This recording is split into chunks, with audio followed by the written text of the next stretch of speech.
ओम नमः सिद्धम। ओम सजात्म स्वरूप परम गुरु शुद्ध चैतन्य स्वामिने नमः। श्री छद्मस्त वाणी आगे बढ़ते हुए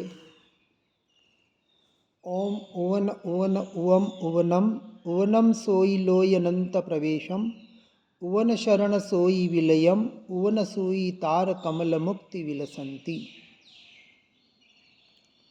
कह रहे हैं शुद्धात्मा का उदय हो रहा है, उदय हो रहा है अर्थात उत्पन्न हो रहा है। अपने आत्मा में उस उदय का, उस अनंत का प्रकाश प्रवेश हो रहा है और मैं उसे देख जान रहा हूं। ये गाथा में कह रहे हैं ये जो चैतन्य प्रकाश, ज्ञान का प्रकाश निरंतर उत्पन्न हो रहा है हर समय। हा मैं उसे देखने जानने वाला सच्चा ज्ञाता दृष्टा, पर को देखने जानने वाला मैं नहीं। पर द्रव्य पर भाव ज्ञान में झलकते हैं, जानने में आते हैं। आए तो आए, इससे मुझे क्या। स्वपर प्रकाशक ज्ञान स्वभाव मेरा स्वभाव पर प्रकाशित करता है। ज्ञान में परद्रव्य प्रभाव झलकते हैं, मैं जानने जाता नहीं और मुझे जानना भी नहीं। जिसे जानना है, जो जानने जा रहा है, वही उसी का नाम तो मिथ्या दृष्टि, उसी का नाम तो अज्ञानी। ये भी जीव की दशा। अब मुझे अज्ञानी रहना है या ज्ञानी बनना है, मिथ्या दृष्टि रहना है या सम्यक दृष्टि बनना है, सीधी सी बात। जिसे मोक्ष मार्ग में प्रवेश करना है, अभी प्रवेश की बात है, एडमिशन, उसे परद्रव्य पर भावों को अपना मानना छोड़ना ही पड़ेगा। मैं उसे जानने वाला भी नहीं हूँ, मेरे तो नहीं है, लेकिन उसे जानने वाला जो मेरा स्वभाव है, परद्रव्य पर भाव झलक रहा है, वो भी मैं नहीं, मेरा नहीं। मैं तो चैतन्य प्रकाश को जानने देखने वाला। ये बता रहे हैं जो निरंतर, जिसका उदय हो रहा है, जो निरंतर उत्पन्न हो रहा है, पर्याय में उत्पाद व्यय मेरा स्वयं का प्रकाश ही हो रहा है। ऐसे जिसने दृष्टि कर ली, अब ऐसा जीव आगे बताया उवन शरण सोई विलयम, उसे संसार के शरण का विलय करके, क्या संसार के शरण का विलय, वहाँ से दृष्टि हटेगा, उसको विलीन कर दिया पर में, और उस उदय में, स्वभाव के उदय में जिसकी दृष्टि गई, और उसी उदय में सर्वोदय उवन स्वभाव में तार कमल तारण तरण अपनी मुक्ति का विलास करेगा। ऐसा जीव, ऐसा हम कर रहे हैं और आप भी ऐसा करोगे तो ऐसे बनोगे। गुरुदेव ये कह रहे हैं हमें अब महिमा किसकी करनी, गुरुदेव की या अपने आत्मा की। गुरुदेव परमात्मा कह रहे हम तो कर ही रहे हैं, हमारी तारीफ करो या हमारे पे कीचड़ उछालो, हमें कोई फर्क नहीं पड़ता। हमें मानो या मत मानो, हमारी पूजा करो या पत्थर करो, हमें कोई लेना देना नहीं है। आप आपके भावों को बिगाड़ते हैं, हम क्या, पर पे दृष्टि करके। जबकि परमात्मा, देव, गुरु, शास्त्र हमें पुकार पुकार कर कह रहे हैं कि तेरी दृष्टि तुझ में कर, क्योंकि तू स्वयं भगवान है। तू यानी आत्मा, तेरा आत्मा। तो क्या, किसका, मेरा आत्मा, ये भी पराया लगता है। मैं आत्मा, और निरंतर मेरे भीतर ये चैतन्य का प्रकाश उदयमान हो रहा है, उसी पर मैं दृष्टि करूं, और यही मेरा स्वभाव है। दृष्टि करूं, ये भी व्यवहार का कथन। निरंतर मेरे दृष्टि में मेरा स्वभाव ही तो झलक रहा है, और कुछ आज दिन तक झलका नहीं, झलक सकता नहीं। इसलिए कहा ओम नमः वन सिद्ध नमो नमः। किसको नमस्कार किया? ओंकारमय शुद्धात्मा को नमस्कार, मेरे वन सिद्ध शुद्ध स्वभाव को नमस्कार। मैं जब मुझे नमस्कार करता हूँ, अपने निज निराकार निर्विकार नित्य निरंजन निज निजानंद निर्भर सर्वद्रव्य कर्म भाव कर्म नो कर्म से रहित, आहा, ऐसा शुद्ध स्वभाव चित चैतन्य स्वरूप भगवान आत्मा। कौन? परमात्मा नहीं, वो तो है ही, लेकिन मैं भी तो वैसा ही हूं। इसलिए यही सच्चा निश्चय मंगल भाव नमस्कार, अपनी आत्मा में अपने स्वरूप का जो उदय हो रहा है, ऐसे शुद्ध स्वरूप को दृष्टि करना। नमस्कार का अर्थ क्या? वहाँ सिर झुका दिया, माथा पटक दिया, नहीं। अपने दृष्टि को अपने स्वस्वभाव सन्मुख करने का नाम अपने को नमस्कार करना। मंदिर जी में चले गए, सिर झुका दिया, वंदना कर ली, मंदिर विधि कर ली, ये तो बाहर का स्थूल व्यवहार नमस्कार है। लेकिन कह रहे अपने निज आत्मा को भी ये शब्दों के माध्यम से नमस्कार कर लिया, शुद्धात्मा को नमस्कार, ये भी स्थूल व्यवहार है। जब व्यवहार से निश्चय घटित नहीं होता, अर्थात उस नमस्कार के द्वारा शुद्ध आत्मा पर उपयोग नहीं जाता, भाव भाषण नहीं होता, तो आपका नमस्कार भी मोक्ष मार्ग के कारणभूत नहीं बनता।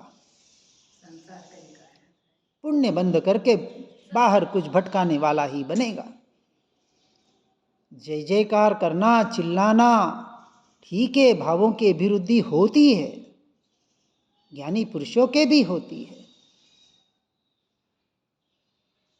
लेकिन विचार करना कि भावों की कितनी अभिवृद्धि हो रही है, भाव भाषण कितना हो रहा है, अपने शुद्धात्म स्वरूप का अनुभवन करने का कितना पुरुषार्थ हो रहा है। स्थिरता तो अभी बहुत आगे है, सम्यक चारित्र, अभी सम्यक दर्शन की बात चल रही है, यथार्थ श्रद्धान। इसलिए आगे कहते हैं अपने स्वभाव में जो उत्पन्न हुआ, ऐसे उत्पन्न तारण तरण केवली का समय 5,53,319 का उत्पन्न होगा, और श्री कमलावती और रुइया जिनकी अनुवंदना होगी।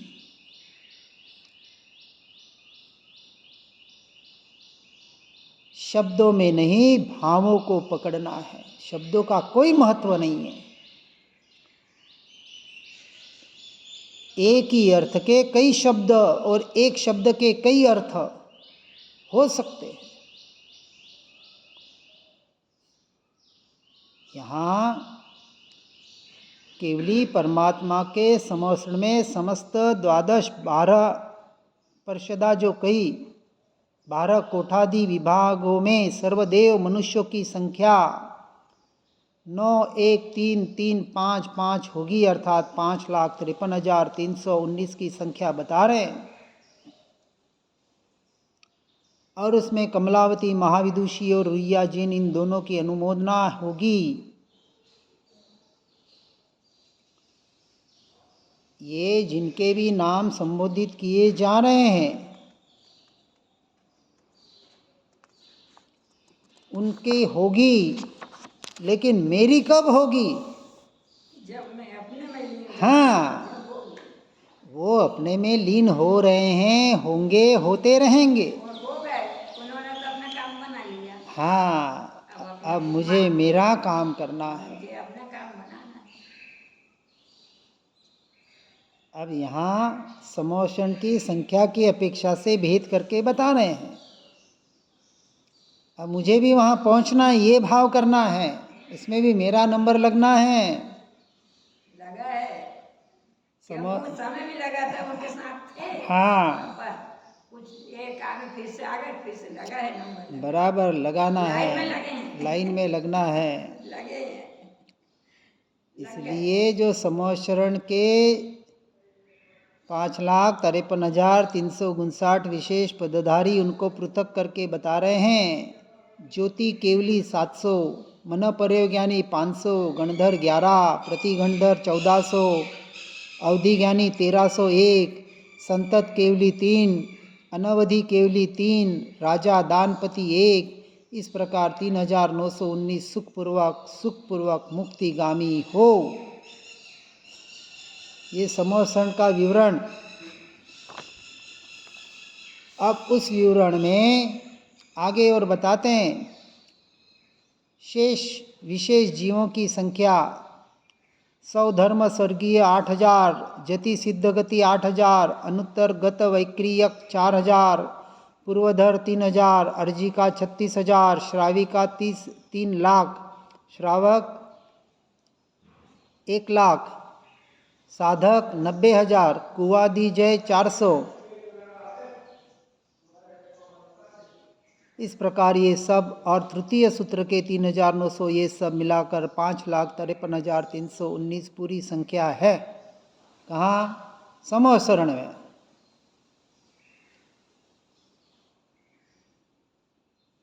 अब वहाँ पारणा दिन 45, योग ध्यान दिन 6, सुखपूर्वक 39, 119 जीवों की अनुमोदना ये जीव वहाँ बैठे हुए कर रहे हैं। करण, करावण और अनुमोदन। अनुमोदना मात्र करने से काम नहीं होगा, उससे भावना करनी है साथ साथ। अनुमोदना का अर्थ, अब मुझे भी जल्द से जल्द वहाँ पहुँचना है, उनकी दशा तक पहुँचना है, परमात्मा पद स्वयं में प्रकट करना है। इसका नाम है सच्ची अनुमोदना। व्यवहार और निश्चय, निश्चय के साथ व्यवहार होता है, बिल्कुल होता है। बाहर का विनय यथा योग्य होता है, होना ही चाहिए। जिस पद की अपेक्षा से अपने से ऊंचे पदाधिकारी है, पदाधिकारी यानी गुणों की अपेक्षा से, लेकिन मात्र अनुमोदना नहीं। गुणानुवाद रखते हैं ना महापुरुषों के, किस लिए? उनकी तारीफ कर ली, उनके गुणों के अनुवाद कर लिए, बस हो गया काम। कहीं से पढ़ के, सुन के, लिख के, ला के लगा दिया, बता दिया। बहुत जने भावों के साथ, ऐसा लगता है आहा अभी मोक्ष में जाने वाले हैं, लेकिन उनका व्यवहार देखेंगे। देखो नेता लोग होते हैं ना, इलेक्शन आ रहे हैं अभी, कैसे कैसे ऐसे भाव विभोर, ये करेंगे वो करेंगे, ऐसा करेंगे वैसा करेंगे, हा, ऐसा, जैसे इनके जैसा कोई नेता नहीं। और जैसे जीत गए, यही हमारी दशा। आते हैं मंदिर जी में, आते हैं गुणानुवाद सभा में जाते हैं, वहाँ जाते हैं लोगों को दिखावा करने के लिए।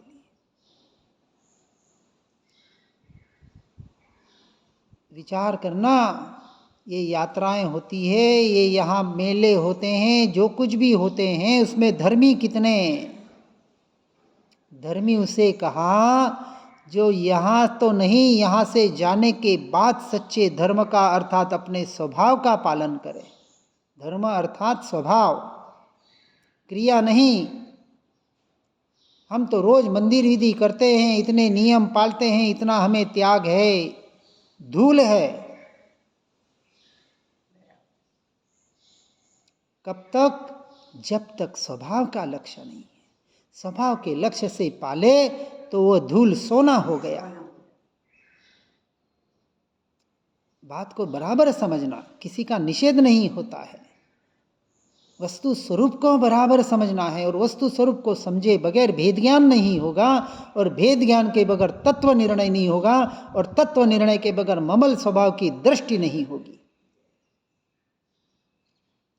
इतनी सी साधना है, और इसके लिए 14 ग्रंथ और 14 पूर्व सबका सार इतना ही है। बात इतनी सी है। कहीं से भी जिससे भी तू अपने में ले। हाँ बस। अब ये समोसण में मुक्तिगामी जीव बैठे हैं, मिथ्या दृष्टि भी बैठे हैं, सम्यक दृष्टि भी बैठे हैं, सभी प्रकार के जीव बैठे हैं। अब ये कमलावती शक्ति, सप्तदश शक्ति, आत्मा की अनंत शक्तियों के साथ एक कमलावती नाम की शक्ति ज्योति स्वरूपा उत्पन्न होती है।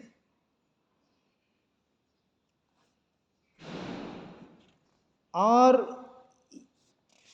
एक एक शक्ति को समझ रहे हैं।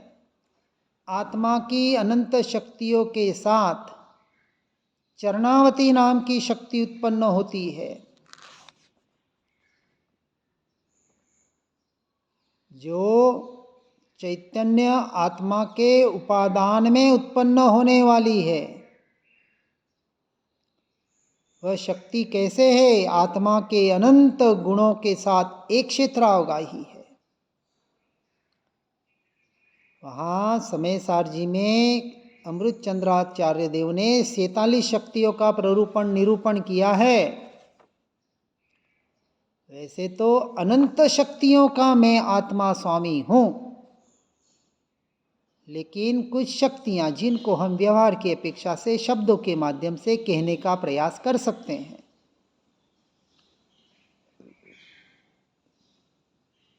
तो इन शक्ति को, पहली शक्ति कमलावती, कमल स्वरूप, निर्लिप्त, प्रफुल्लित, सुरभि, सुगंधित को फैलाने वाली। दूसरी शक्ति चरणावती शक्ति, स्वरूपाचरण के उदय में अपने अनंत गुणों को एक साथ अनुभव कराने वाली।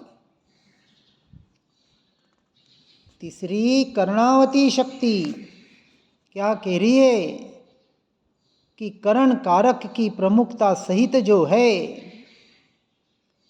परिपूर्ण स्वतंत्रता संपन्न, जो अपने कारण से ही अपना कार्य करती है, ऐसी कर्णावती शक्ति। फिर कहा विंदावती शक्ति। कौन सी विंदावती शक्ति? कि निर्विकल्प एक स्वभाव, अद्वितीय स्वभाव, अनन्या भाव स्वभाव संयुक्ता, यह विंदावती शक्ति है। इस शक्ति से संयुक्त जीव जीवन मुक्त अवस्था वाला होता है, क्योंकि जब निर्विकल्प स्वभाव, अद्वितीय अनन्या भाव स्वभाव से संयुक्त हुआ तो जीवन मुक्त अवस्था। इसलिए सम्यक दर्शन से लेकर आगे की अवस्थाएं जीवन मुक्त अवस्थाएं हैं। सम्यक दर्शन का इतना महत्व है। आगे पांचवी भक्तावती शक्ति क्या कह रही है? यह लक्षण भेद से गुणों का विभाग करती है।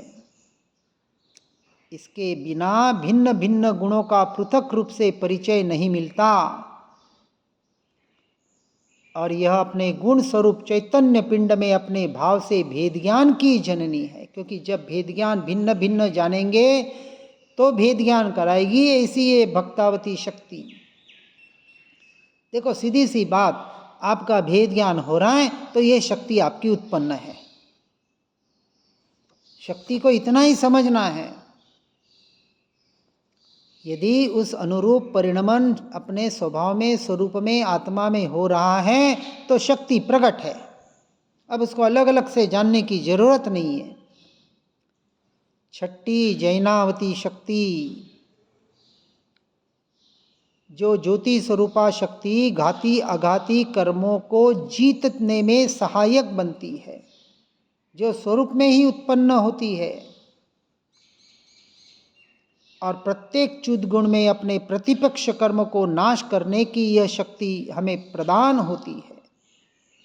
अर्थात अज्ञान का नाश होगा, मिथ्यात्व का नाश होगा और अपने स्वरूप में लीनता होगी, तो ये शक्ति अपने आप प्रकट होगी। अब कुछ इसके लिए करना नहीं है, सिर्फ नाम जान रहे हैं हम। काम तो एक ही करना है, स्वरूप रमणता। उसमें ये 47 शक्तियाँ कहो, ये 17 शक्तियाँ कहो, अनंत शक्तियाँ कहो, अपने आप प्रकट होगी। अब उनके भेदों में मत जाओ, ये कौन सी शक्ति और ये शक्ति क्या और वो शक्ति क्या है। सबका प्ररूपण एक आत्मरमणता। ये सिर्फ हम जो शास्त्रों में नाम दिए हैं उसको सिर्फ एक जानने का, जानकारी के लिए प्रयास भले करें, लेकिन काम तो एक करना है, आत्मरमणता, जिसमें अनंत शक्तियां प्रकट होगी। अनंत वीर्य किसे कहा? वीर्य यानी शक्ति, आत्मा की अपनी शक्ति। अब बहुत जने कहते अनंत वीर्य है तो आत्मा फिर ऐसा अज्ञानी मिथ्यात्वी क्यों है? अरे भैया है नहीं, उसका वीर्य, उसकी अनंत शक्ति अपनी स्थिरता के लिए है, अपने लिए है, दूसरों के लिए नहीं है, पर का कार्य करने के लिए। ये तो हम अपने शक्ति का दुरुपयोग कर रहे हैं, इसलिए तो कर्म बंध हो रहा है। आगे की 7वीं शक्ति सूनावती शक्ति। अर्हत प्रवचन से आई और जानी गई ज्योति वही सुवनावती शक्ति है। श्रेष्ठ प्रवचन में व्यक्तव्य सुवयना है और श्रुत ज्ञान के द्वारा प्रकाशित यह सुवनावती शक्ति है। जो श्रुत ज्ञान, अर्हत प्रवचन, उससे जानी गई यह ज्योति स्वरूप आत्मा की शक्ति। फिर आगे 8वीं विगसावती शक्ति, जो आत्मा के दिव्य दैदीप्यमान गुणों का विकास करती है, ऐसी विगसावती शक्ति। स्वयं ज्योतिवंत अपने भावों से उत्पन्न होने वाली, भाव भाषण करें तो ये शक्ति अपने आप उत्पन्न होगी, इसके लिए और कुछ नहीं करना है। सारे साधन साधना में ऑटोमेटिक आ जाते हैं जब साध्य की सिद्धि का ध्येय होता है। इसलिए हमने पहले लिया था, ध्येय के साथ साध्य की सिद्धि और उसके लिए साधना और उसके लिए ये साधन, उसमें ये सब कुछ आपको अपने आप मिल जाएगा। फिर 9वीं कहा रमणावती शक्ति। अपनी आत्मा में ज्योति स्वरूप शक्ति रममाण कराने वाली, रमणीय चैतन्य गुणों में रमण स्वरूपा यह शक्ति प्रकट होती है।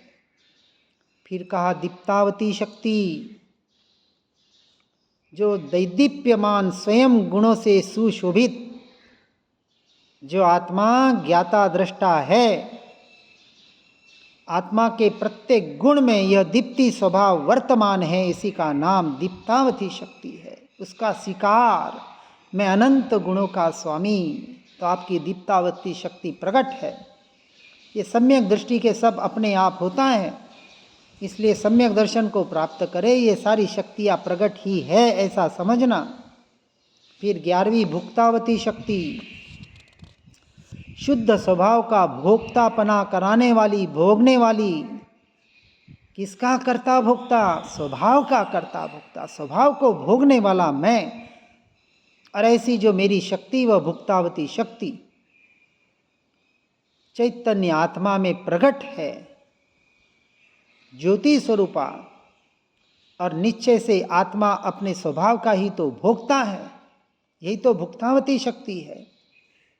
फिर कहा अतुलावती शक्ति, अनंत ज्ञानादि अतुल्य गुणों की ज्योति शक्ति जो अपने स्वरूप में उत्पन्न होती है स्वभाव के लक्ष्य से, ज्ञायक भाव से अभिन्न आत्मा के सर्वगुण्य जो अतुल्य होते हैं, ऐसे समस्त गुणों की अतुल्यता को यह आत्मशक्ति अतुलावती प्रकाशित करती है। फिर कहा 13वीं लखनावती शक्ति, आत्मा का ज्ञायक भाव, आत्मा में समस्त गुण जो दृश्य देखने जानने में आते हैं, फिर भी जो स्वयं को लखने वाला, स्वयं का ज्ञाता दृष्टा ऐसा आत्मा, ऐसे भाव करने वाले की लखनावती शक्ति प्रकट है। फिर का उल्लासावती शक्ति, उल्लास, इंद्रियातीत उल्लास, आनंद को प्रकट करने वाली, जो अतीन्द्रिय आनंद उल्लास जिसका प्रकट हुआ, ऐसे ज्योति स्वरूप शक्ति यह उल्लासावती शक्ति है। फिर 15वीं विलसावती शक्ति, अपने द्रव्य क्षेत्र काल भाव रूप स्वचतुष्टय तथा अनंत ज्ञानादि स्वचतुष्टय का विलास करने वाली, अपने निर्विकार स्वरूप का प्रकाश करने वाली, परम ज्योति तेज पुंज का विकास करने वाली और भव विनाशिनी शक्ति स्वरूप जो आत्मा में उत्पन्न हुई, विलसाने वाली, उसके सार्थकता सफलता उनके विलास में अनुभूति में जो वर्तमान ये विलसने वाली विलसावती शक्ति। फिर 16वीं हर्षावती शक्ति, आनंद विभोर हो गया और हर्ष से नाचने लग गया, तो उसकी हर्षावती, नाचने का मतलब ये हाथ पांव का नाचना नहीं, भीतर आनंद आनंद आनंद, हर्ष हर्ष उल्लास, अपने आत्मा का, अपने स्वभाव का, ऐसे निजानंद आनंद को हर्षावने वाली इस शक्ति को प्रकट करने वाली ये हर्षावती शक्ति। और अंतिम 17वीं विज्ञावती शक्ति, अपने निज ज्ञायक भाव की ज्योति जो विज्ञावती शक्ति है, अपने स्वभाव में ही उत्पन्न होती है। ये समस्त 17 शक्तियाँ परस्पर में अभिन्न स्वरूप है और आत्मा के स्वरूप से भी सर्व शक्तियाँ अभिन्न हैं। इसलिए कहा ये 17 शक्तियाँ हो, 47 हो, अनंत हो, आपके स्वरूप स्वभाव के लक्ष्य से अपने आप प्रकट होने वाली है।